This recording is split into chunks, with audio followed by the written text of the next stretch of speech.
What's up? I am David Long. I'm here to share a clip from my vlog. Every week on my vlog, I'm making some kind of new vegan food thing, so check that out.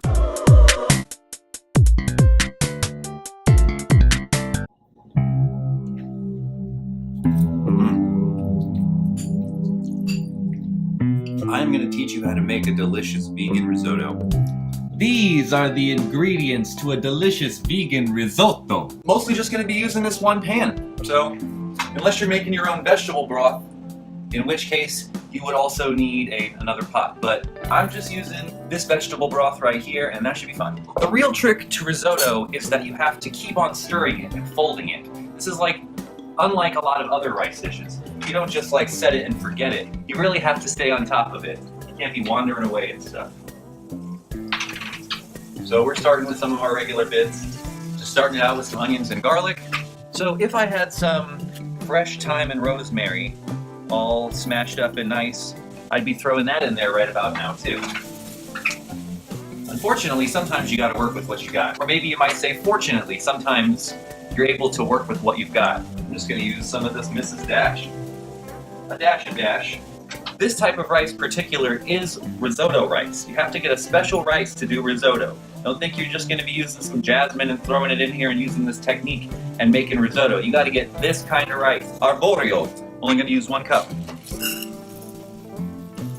I even heaped it a little bit. And the reason why I'm going to go ahead and make a little bit extra is because if I do have leftover risotto at the end, you can make delicious deep-fried risotto balls or something, if you can manage to have leftovers. I'm gonna go ahead and throw in a bay leaf or 2. I'm gonna go ahead and I'm gonna add this cup of rice straight into the pan with the onions and garlic. And then, the first hit that I'm gonna give it is gonna be some white wine. And that smells really good. It smells like the beginning of some delicious risotto. So what you wanna do when you cook this is you just wanna be constantly folding the rice over on itself. You want to be encouraging it to suck up more and more of that broth. Basically, you're just kind of constantly folding it. You do this for about 30-ish minutes, so it's a bit of a process. Basically, you're going to use about 2/3 of this thing. Maybe a little more. Like I said, you got to stay on it. You got to be folding it and folding it. You want this over medium heat. We don't want it to be too hot, we want it to be nice. And I just decided I'm not just gonna do just mushroom and asparagus. I'm also gonna throw some more of this delicious Gardein fake chicken in there. Because this stuff is the bomb. I'm gonna fry it up in a separate pan next to it, and when the time is right, I'm gonna throw it in. Like I said, you gotta stay folding it. All right, still stirring, mixing in lots of things.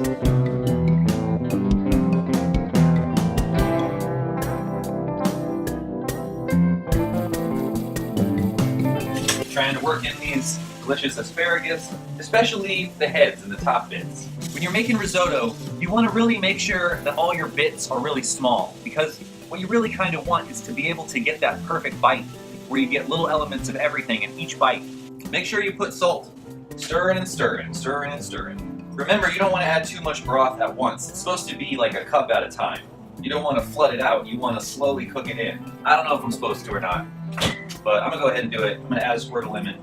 So at this point, I'm getting pretty close to the end. That piece is a little bit too big. I'm trying to cut them all real thin, so they kind of almost they're there, but they're not there. That one's a little quality control, you know? So the next thing that I'm gonna do is to put some more nutritional yeast in there. That'll give it kind of the creamy, more cheesy kind of flavor, and it'll also gives you kind of more of that umami kind of taste, as well as it's gonna suck up some of the last of this broth. Purple.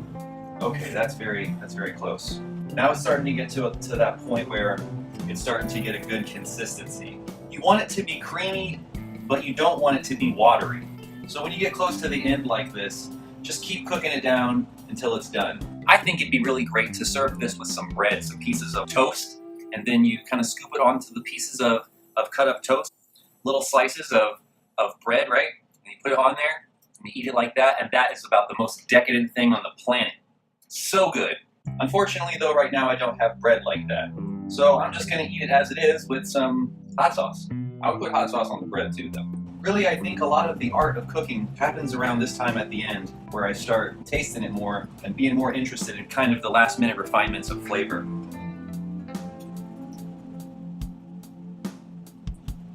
When When you've been making a dish long enough, you know the elements that it's supposed to have, and you can kind of just add all those in. But it's always good to kind of go back and taste it, check it, just to make sure it's good. Maybe add a little bit more salt, if that's what you feel. I'm gonna go ahead and add a little bit more lemon, if that's what I feel. I really like the creaminess that we're getting to here, but I'm gonna go ahead and add a little bit more Mama Nooch to suck up the last little bits of juice. If you have a plastic thing, don't leave it in there. You're just gonna be cooking the plastic. That's dumb. I'm not the best or perfect at any of this. I'm just a dude doing my best and showing you what I do. So don't ever think I'm an expert. One great thing to do is go online and look up a bunch of different recipes and kind of figure out how you can put the different elements together to make the recipe how you want it to be. And experiment with it. Practice over time and refine it and make it better. Before you know it, you'll have a dish that you really love. Cooking is something I think everybody should do. Let me ask you this. You eat every day, right? Every day you eat? Then you should know how to cook. It's part of being a human. It's part of life. And it's actually pretty good and enjoyable. So I would definitely encourage you to think of it as a fun art project that you get to enjoy and eat. And make yourself some food. Don't be afraid. Be adventurous. Go online. Try to figure out what you want. If you go to a restaurant and you find some dish that you really, really like there, go home and try to make it for yourself. You can do it. I've done it. There's a bunch of recipes online. It's very, very easy. All right, delicious vegan risotto is served.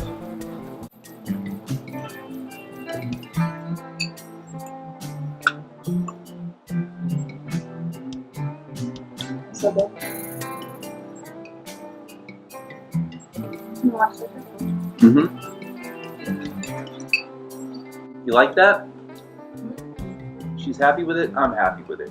Thanks for watching. Like and subscribe, share with your friends, and also check out my vlog. Peace.